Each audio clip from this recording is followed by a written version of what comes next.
Hello everyone, it's time for your reactions to Ajax 0, Liverpool 1-3. Massive points for the mighty Reds, getting the Champions League campaign up and running.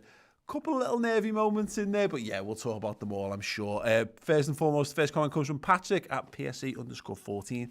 You ever forget how good a signing Fab was? Clean sheet will do the lads well, and we rested the lads up front, and I suppose started Reece Williams towards being fourth choice. And who'd have guessed it? But the power cube lives. Yeah, Xherdan Shaqiri, the lesser spotted Xherdan Shaqiri. The Reece Williams thing was really good. That'll do him no harm whatsoever to be thrown into a game when you need to just added a little bit more. That was a massive substitution all day long. We've done that so many times. Bring your big fella on at the back for when they start to lump balls into the box. That was all Ajax had by the end of the day.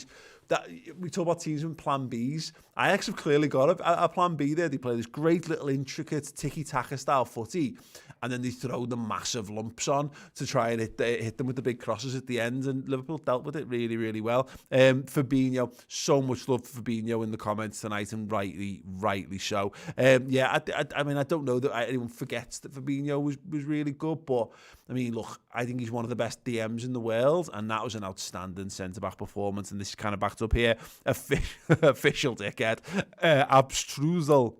He's our centre-half. He's our number 3. Man of the match to the go-go gadget legs of the big, beautiful bastard Fabinho Van Dijk. Yeah, he was class, and he will. I think him and Gomez were outstanding. Absolutely outstanding tonight at the back, and Fabinho will rightly get a little bit more praise, I think, because he clears one off the line, and that's like scoring a goal, isn't it? Basically, what he's done there. So no, I think rightly so. He was fantastic, absolutely fantastic. Dean Murray at Dean Murray 6. Feel reassured with that performance, but more importantly, the defensive performance. Perfect away there against tough opposition. 3 points, clean sheet up the Reds. Yeah, look, there was a couple of hairy moments, and I think largely that's caused by how good Ajax are. The way Ajax approached the game. Liverpool played very compact, very narrow, maybe slightly deeper than they would normally have done as well, and just went, right, we're just going to defend as a unit here. I actually don't think we gave them enough support. I don't think the midfield balance in the first half was right, and it's evidenced by, I just think we looked a lot more. I think the game looked a lot less ragged in the second half because we just had loads more balance in midfield and loads more composure with Jordan Henderson in there, who had another really good game. Yeah, but there's enough there, and I always talk about this in football matches, particularly when, you're not up to speed. We're not in rhythm yet. We're still in the very early days of this season. You've got to look for the good things in a performance, things that you can take, and you look for, I do anyway, you look for threads and strands that you see you're going to carry forward into the season. And that centre-back pairing, I thought Gomez played the Van Dijk side of things really well. He's faster than Van Dijk, so he actually made some of the recovery stuff look a little bit more comfortable. Whenever Virgil van Dijk is forced to accelerate, it's weird. It feels like it feels like there's an issue when he has to do it, because he never has to do it. The Gomez was really, really good, and some of the really aggressive defending as well. Front foot defending, I thought was absolutely excellent. But yeah, clean sheet, that's massive. I'm not saying that it wasn't. We rode our luck. We did. We had a couple of moments where Ajax maybe should have done. The one that Adrian saves, that's probably offside. I don't know whether anyone's seen an analysis. I think it is. I thought it was offside anyway. Whether I'm right or wrong, it doesn't matter. They didn't score, but they did create some good opportunities. Adrian's got that little one at the end where he kind of fluffs it, and yeah, look, it was not a game. It was not a perfect performance, but you can't take the fact away from Liverpool that they did get a clean sheet with a very makeshift back 5 as well. Yes, sorry, I've just got Dean Murray's comment up again there for no reason. It was just a really good comment. I wanted to look at it twice. Bren, and a whole bunch of numbers, presumably a Russian bot, but one that's got a great insight here. It said, look far better with the defence a bit deeper. The alternative front 3 worked well. Yeah, I don't know. I think the problem is that we were very much a counter-attacking side in that first half, and that's the way Ajax approached it. So it makes sense to sit quite deep when you want to play counter-attacking. There's no need. You don't really want to play that far up the pitch, I think, because you need to draw the opponents onto you to create the spaces in behind to play counter-attack. So I think, given the circumstances, it was a good idea for us to do what we did, and I think it suits Adrian slightly better. But I think he dominated the area pretty well, all told. A couple of ones where he had to come out and deal with things, crosses, caught one right on the edge of the 18-yard box as well. Yeah, so you might well be right. The alternative front three, I mean, great. Just great to see them all come in, and they all did something.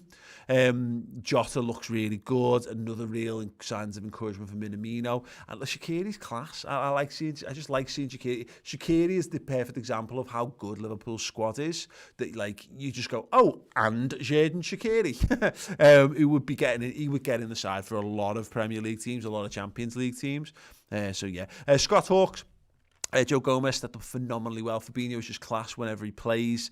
The midfield was the root of most of our problems today, agreed. Hendo settled it down. Matip, one of our 2 fit centre-half choices, and he might be third choice. It's a really interesting one. Second time we've said that as well, isn't it, after Fabinho's performance against Chelsea there. I just want to say, actually, we've got a couple more tweets here, but if you are a YouTube member, you can leave your comments. I'm going to get to them in a moment live on the YouTube comments. Just put Mate and then leave your comments, and I know that you're trying to talk to me that way as opposed to just being a conversation, because feel free to have a little chat amongst yourselves as well, of course. Gizzy here saying all right performance, it will do the job. I think man of the match deserves to go to the Ajax lad that scored the winning goal for us. Yeah, absolutely made up for Tagliafico. Brilliant, absolutely brilliant. Annie Arud Takar saying relief is the overwhelming feeling. Happy to see a clean sheet. Encouraging defensive performance in the absence of Van Dijk. Something to build upon. Absolutely, mate. Eduardo Muniz, 3 points and no injuries. Adrian is going to be the end of me, but can't ask for more. Look, we saw it. Like Onana, it looks like a decent goalkeeper, doesn't he? Chris was saying, look, he's really good with his feet and what have you. But even he has a few moments where he causes problems. Loads of goalkeepers are kind of like that, and we could all live without it, but makes us feel our feelings, doesn't it? At least you're alive.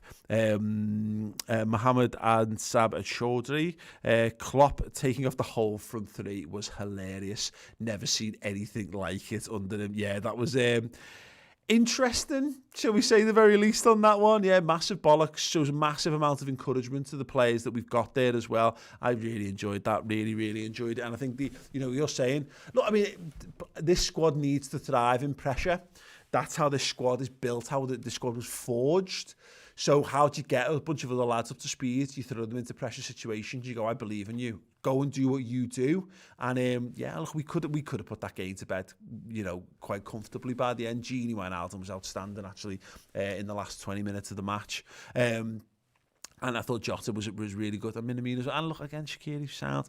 Kieran Orr, welcome as a first team. Welcome to the comments, mate. If you want to get a comment in, you have done. In fact, I'll come to yours in a moment. Jive in the Hive. Hey. Allison comes back, and we're still competing, boys.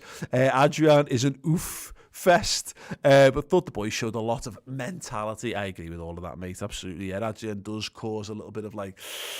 But look, he was fine today. Ultimately fine, and anything that he gets away with things. But again, similarly, I saw their goalkeeper, the one where he runs out and it kicks it off Jota, that goes into the corner flag. That could quite easily end up nestled in the net. It's one of those things, isn't it? And yes, Kieran Orr, is one of our new members, says, mate, things that surprised me, triple sub, Shaq winning 2 headers without jumping, Adrian clean sheet. Things that didn't surprise me, Fabinho was class at centre-backs, the Reds win again. Absolutely spot on, mate. Ethsham, as mate, do you think Jota and Taki are heir apparent to Mane and Firmino? I'm in the frame of mind to drop Bobby for Taki against Sheffield. I don't think we will, but I think we're getting to that point where if Bobby doesn't get his act together, if he doesn't, he's undroppable in so much as I think he's still very central to how we play, whether he plays well or not. It's an intangible. Minamino will get an opportunity, I think, at some point. And, maybe tonight was it. I saw enough from him to say I wouldn't mind. I wouldn't be against seeing Minamino dropped in for Bobby Firmino. I don't think we will, but we'll certainly be having that conversation on the build-up show tomorrow, without a doubt. Dushek with $9.99 super chat, thank you. Bobby needs to pick up some goals. Taki and Jota are just knocking on the door. Not just knocking on the door, but close to smashing it down. That is a really good comment. I agree with that. I absolutely agree with that. They're getting better and better with each performance. Goals will be telling on this, I think. I don't think there's any rush for Jota to be starting games. There's no need. He's got, him coming in, playing the odd game. He'll start the odd game, he'll find he probably starts next week against Midtjylland, or maybe he starts in the league, in between, or maybe he starts at the weekend, I don't know. But Minamino is another one. He's getting closer and closer and closer, I think. So, yeah, I think that's the ideal situation for us to be in. Devin Cazares says, mate, I feel we are preoccupied about Virgil van Dijk, but I'm a little worried about the front three not finishing chances like they used to. It's been like that for ages, to be fair. Maybe it is a point, but I don't know. Look, I think it's worth pointing out that Liverpool don't hit the stride don't normally hit the stride for a month, 6 weeks plus into the season. Realistically, we don't get to our absolute best until November. And that's normally in a season where we've had the proper pre-season, all the preparations and all that kind of stuff. I don't know when Liverpool, or even if Liverpool will at the moment, but Mane looks so dangerous for me today. And the goal comes about because he's brilliant. He's so on it at the moment. He's just unplayable. Mo Salah's seen a few criticisms from Mo Salah. I thought he was fine. Firmino actually improved in the second half. There's loads more to come from them. The world class, and I can't see they either improve, and in which case we've still got the best front three in the world, or they improve because we've got lads underneath them and that gives them a kick on, or for some reason they don't improve. There's an opportunity for we finally got cover for some of these lads who can maybe come in and share a bit of the weight, and that's it for me. Minamino, if Minamino adds goals, it's going to be very difficult. If he can add goals while still Salah and Mane are scoring, it's going to be very difficult not to keep him out of the side. So yeah, we'll see definitely. Stephen Hobson, mate, Millie was superb there, showed his experience, dropped in his third centre back at times and helped to see it out. Boss from James was absolutely brilliant from James Milner. You saw exactly why he was on the pitch early doors, snapping into tackles, trying to impose himself on the game. Picks up a yellow card but keeps his cool throughout the match, and then right at the end, he's going down with cramp. He's hitting the deck. He's taking time out the games. He's getting the ball running into the corner flag. That's exactly what you need from in these type of games, these type of environments. No fortune doesn't favour the bold. In those situations, you need guys to come in and go, nah, this is what we're doing. And him and Henderson and Gini Wijnaldum, I actually think were really pivotal in how we saw that game out. Absolutely outstanding. Ben Pryor, mate, with VVD out, who's the best centre-back at the club? Is it Fabinho? He started 5 games as centre-back and got 4 clean sheets, including against Chelsea, Bayern and Ajax. It's a very good point, mate. It's Gomez for me. Actually, you know what? I think Gomez and Matip are probably as good as each other. And I think it's a bit too early for Fabinho. I think he's done 2 really good performances. It's whether it sounds daft, but it's will the games against like the lesser lights suit him in the same way when he's really in the thick of things and in the mix. He seems to thrive at centre half. But when we need like a game where all he has to do is perform the functions of the defence, and then you maybe have to deal with 1 or 2 isolated moments in a game, how will he handle that? That's going to be the big test. That's the test of a truly class centre-half and goalkeeper as well. So yeah, really interesting stuff. But the good thing is, I mean, I've just done a video this week over on my YouTube channel, which is Mates TV, for those of you who don't know. I did a a bit of a think piece on how Liverpool cope without Van Dijk, and I'm pleased to see that some of the things are starting to bear fruit already. But if you want to go check that video out, I would strongly appreciate and get your thoughts on it in the comments and all that. But yeah, I think people fear the worst, and look, I don't think Liverpool are going to have it plain sailing in the centre-back issue. It'll be eased by Alisson coming back, definitely. We will have some ups and downs without Virgil van Dijk. You don't lose a player of that quality and not suffer for it. But I think between Gomez, Matip and Fabinho, I think our defensive options are fantastic. Absolutely fantastic. It's not quite similar to a situation where like City lost Laporte last year. I think all 3 of those lads are better defenders than Otamendi, Stones and Fernandinho. I think they're all better centre-halves than them. But time will tell on all that, really, won't it? Right, thank you guys. Thank you so much to all our new members. If you are a club captain or club legend, you get the bonus show every single week, which is the Monday Final Word show, 60 minutes looking back at the weekend's game. The Final Word show for tomorrow is going to be on the redmentv.com, which is the best best value subscription thing that we offer, by the way. You've got a whole host of amazing content. There's documentaries, there's interviews with Liverpool legends, past and present.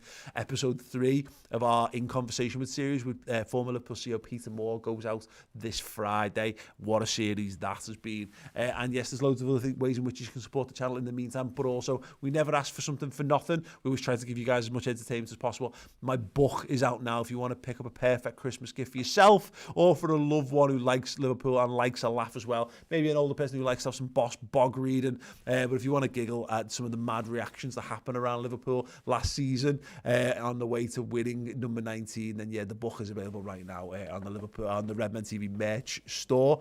Guys, thank you so much for watching. Thank you for all of your comments. Drop a like, player ratings, follows. The link is in the description. Chris is going to be here. It's going to be madness. Make sure you stay tuned for that.